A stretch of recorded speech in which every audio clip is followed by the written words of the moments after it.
This 80s baby is gonna make over this 80s baby. Let's see if I can take this coffee table and make it look modern. I got this coffee table from the thrift store for $20, and my plan for it is to make a baby between this coffee table and this coffee table. I'm going for a Scandinavian blonde look on this, so it will have the shape of the Our House Finley, but the color of that Jocelyn Main one. The previous owner had tried to fix this loose foot, and it actually didn't even work, so I started removing this bar and see if I could repair this properly. The screws were stripped pretty bad. I was able to get out one side with my drill, but I had to use a screwdriver to get the other side out. Once I got the bar off, I saw that there was a screw in the middle, so I decided just to try to tighten this to see if it would fix the problem. That's so bizarre. All they had to do was tighten this. What in the world? So that was pretty bizarre, but at least now it's fixed. And you can see having this upside down that this is MDF and particle board with a veneer on top. So we're not looking at super high quality furniture here, but the veneer on top was in pretty good shape. And I love the inlay, so I think this is going to look really pretty sanded down and restained.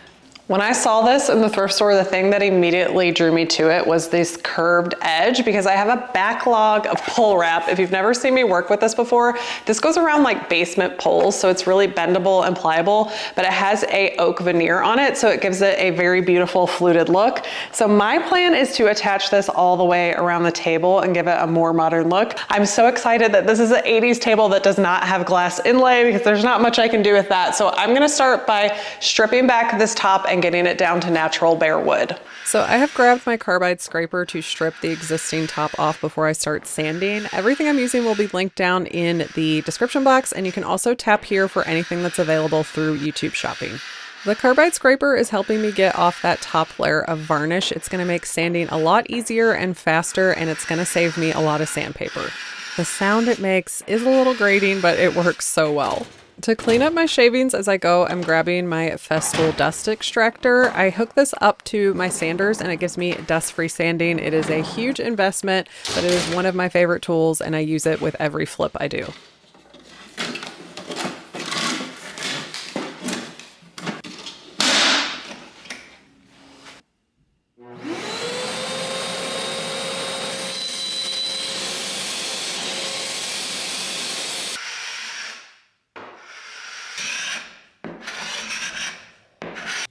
Now that I'm done with my carbide scraper, I'm grabbing my 5-inch orbital sander from Surf Prep, and I'm hooking it up to my dust extractor, and I have an 80 grit sandpaper that I'm going to use to smooth out the rest of the tabletop.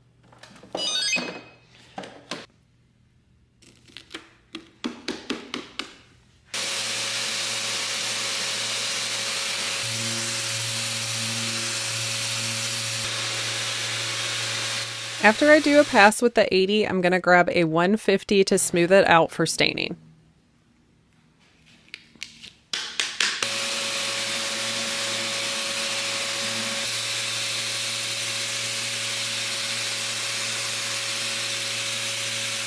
To sand the rounded edges of the coffee table, I'm grabbing a medium grit foam abrasive. These will sand the finish off without compromising the curve on the table. And if you don't have a professional sander like me, you can always put these on just a regular orbital sander.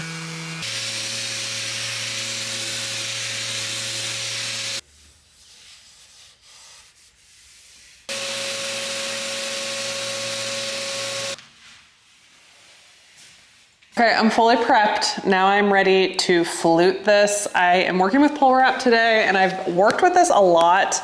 I have some left over from previous projects, and this is the oak veneer, so it's gonna go perfectly with this. I'm not really sure what I'm doing here, so I'm gonna have to play around and see what works, but the first thing I wanna do is trim this down to size. So I'm gonna measure from the top to the bottom of the coffee table how much I want that to cover, and I'm gonna cut my pole wrap down to size. Before I cut my pole wrap, I make sure that it's wrapped really, really tight. This is gonna help you get the straightest cut with your saw. And then I always measure and cut on top of a piece of tape too. This is gonna help your veneer not crack and split when you cut it. Oh, no battery. Battery would help. Battery would help.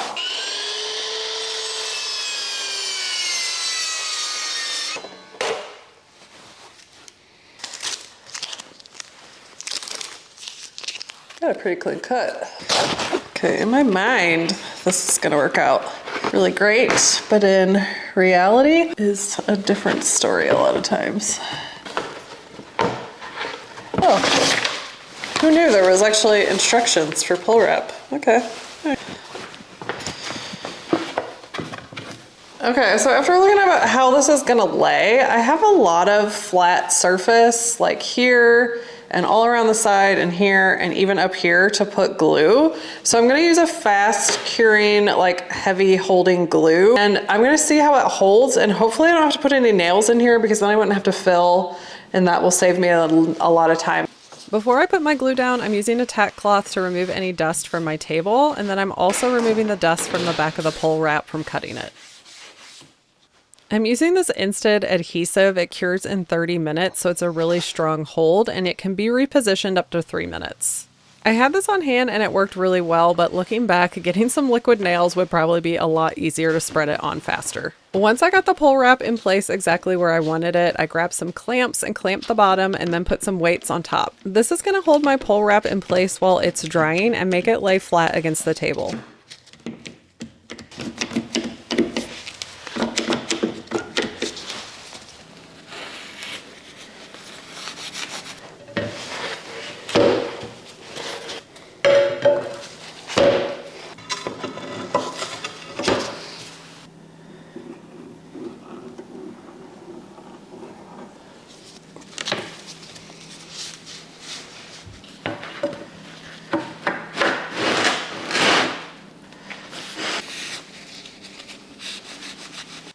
I let this dry a couple of hours to give it time to cure before I moved it around.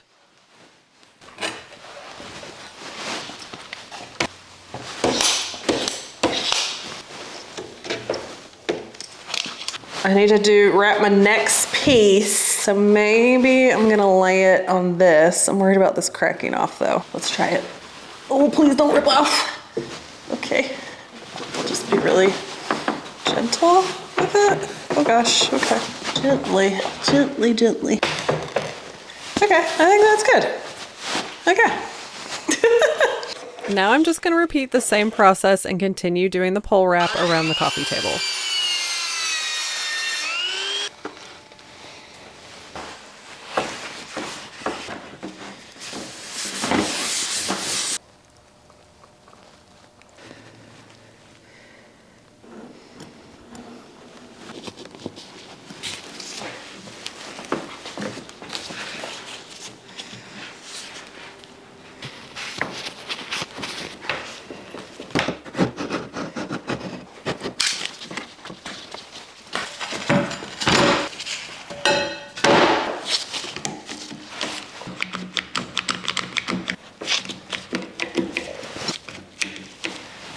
This is how these type of projects go. I just kind of make them up as I'm going.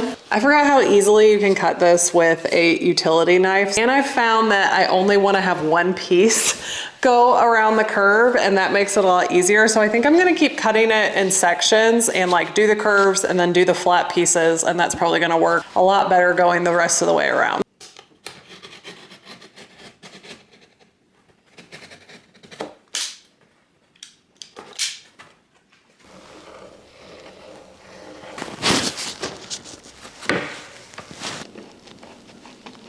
Oh, I forgot I got those big clamps.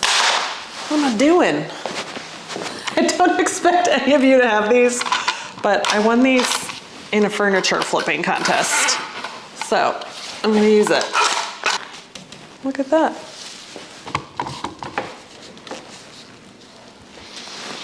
Boom. Fire.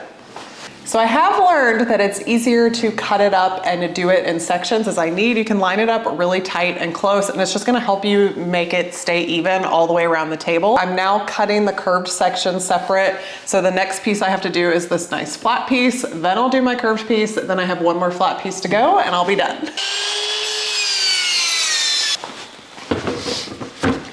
Okay, here's another reason that you're gonna wanna do this in sections, because I have kind of got off track a little bit. So if I have this perfectly flush and lined up, you can see how it's starting to drift up and this gap is getting bigger and bigger. And then up here, it's like off the top of the table. So in order to straighten this out, I'm gonna line this up where I want it. That looks pretty good. You can see I have this huge gap here. So what I'm gonna do to compensate for this gap is I'm going to shave down this little portion down here with a sander to kind of relieve that gap. And it will be a little bit smaller at the bottom here, but I'm hoping it'll trick the eye since it's down here just to get this flush.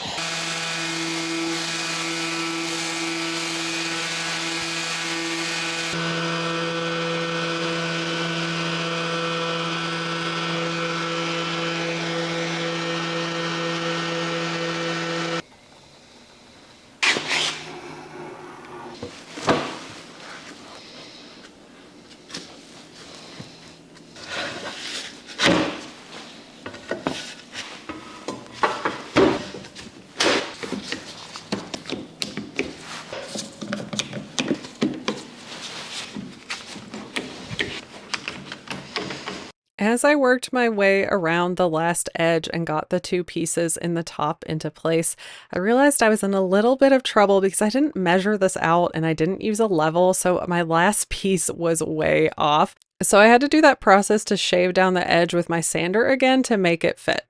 I think using a level as you go would make this work a little bit better, but I'm a DIYer and I kind of like just to do things on the fly, so when I run into issues like this, I just troubleshoot. Once everything was dry, I'm pretty excited about how this turned out. It's not perfectly level and I do have a little few areas where I need to fill cracks, but overall I'm really impressed with how this turned out. To fill all those cracks, I grabbed some plastic wood in the natural color and I'm just squeezing this into those little areas with my finger. Each filler is different, but I let this dry about 4 hours before it was ready to sand. I'm going to be using General Finishes water-based stain to stain the table, and I'm going to be mixing these two stains to get a custom color.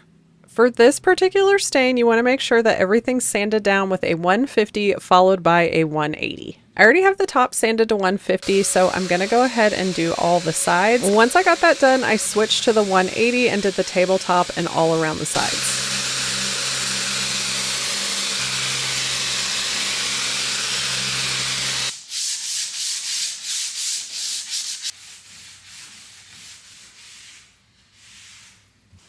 This natural stain is also a pre-stain conditioner for softer woods, but it also works to dilute a color, and I really liked this antique oak, but it's just a little bit too dark. I wanted something really blonde and Scandinavian looking. So I'm mixing up 2 ounces of the natural stain, and then I'm gonna add in a tablespoon of the antique oak. This is a 4-to-1 ratio, and it ended up being perfect for the color that I wanted. It takes quite a lot of stirring to get this fully incorporated. You want it to be completely one color before you start staining with it. To help with the open time of this stain, I'm going to put some water on the top to help it go on evenly. I'm using a staining pad to apply this, and I really didn't have to use that much product. This color, since it is such a light wash of color, went on really easily and I didn't have any streaks.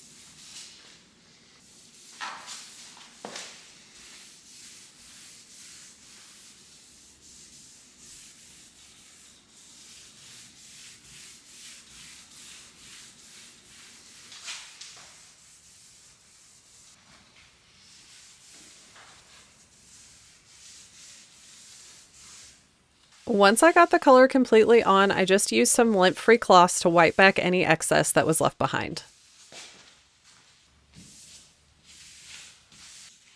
And then I did the same process all the way around on the pole wrap. Since this is an oak veneer on the pole wrap and the tabletop is oak, these colors matched pretty closely. The 2.5 ounces of stain that I mixed up was plenty to do the entire table.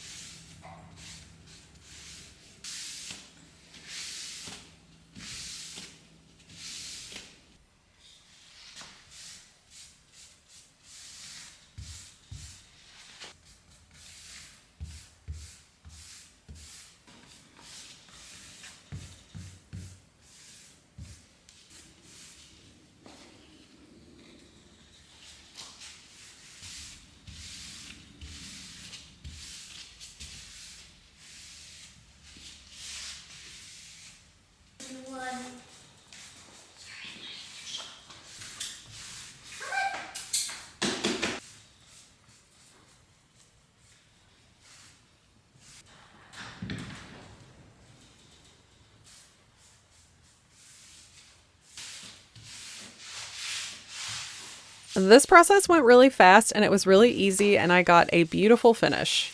After I was done, I used a tiny artist brush to get into the areas that I had filled with wood filler to add stain. This stain needs about 2 hours to dry before you can top coat it or add a second coat. I was really happy with 1 coat of coverage, so I let mine dry overnight, and then I'm setting down a drop cloth so I can spray this with top coat. I was super happy how this color dried down. It's just the perfect natural Scandinavian blonde, and it really made the grain pop just right. Since I have already spent a lot of time on this project, I'm going to save time and get a really smooth finish by using my sprayer to do the top coat. I'm using the Varathane Ultimate Polyurethane that is water-based, and this is the satin finish. I'm straining my top coat so that I don't get any chunks or bits that might be in here in my spray gun, and then I add 10% water because this really helps it level out and not have that orange peel effect as it's drying. I recently did a full video where I walk you through using this sprayer with this particular top coat, so if you want more information on spraying your top coat, check that video out. I'll link it in the description box and in the upper right hand corner on the video. No matter how many times I've sprayed a product, I always test it out before I take it to my furniture. For this top coat, I like to have my flow set at medium and then my air power set at a 1. I'm spraying in real time just to show you how fast you can get a tabletop done. I'm overlapping my passes by about 50% and stopping to check to make sure I am covering the whole area. It only took me about 60 seconds to completely cover this tabletop.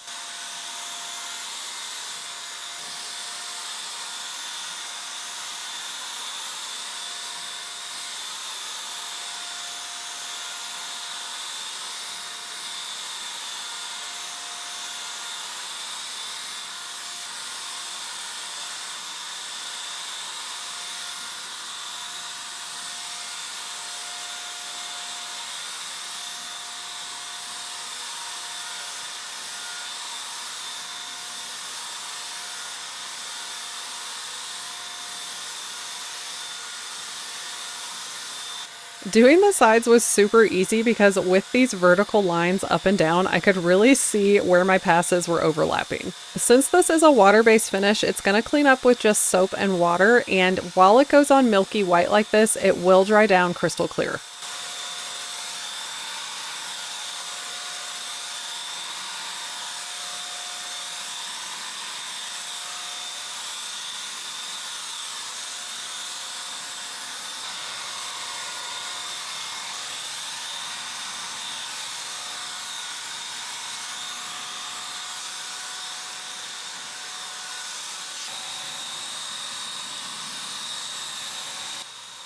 This top coat takes about 2 hours to dry before you can recoat it. Once I was done spraying, I opened the garage door to air it out a little bit in there, but I like to keep it closed while I'm spraying to keep out the dust and debris.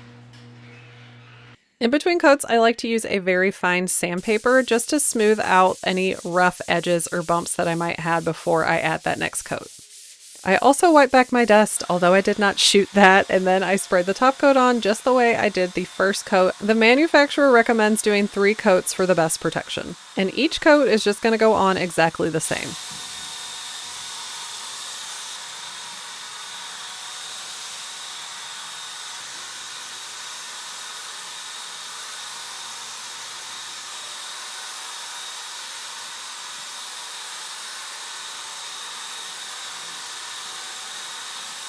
You can really see the milky white finish here, but this will dry down crystal clear. I let this dry overnight and I'm finally done with this makeover. Just to remind you, here is the orange 80s baby we started out with, and here is what it looks like now. I love the way this turned out. I definitely think it looks like a baby of the 2 coffee tables that I was trying to marry together. I love the way the custom stain turned out. It's been a long time since I've worked with General Finishes stains, and I forgot how much I love them. I'm trying to decide if I want to keep this one or sell it. It's definitely not perfect. It's a DIY project, but I think it's really beautiful. Let me know down in the comments what you think I could sell it for. Thank you guys for being here and watching this project with me. I'll be back with another video soon, and I'll see you guys next time.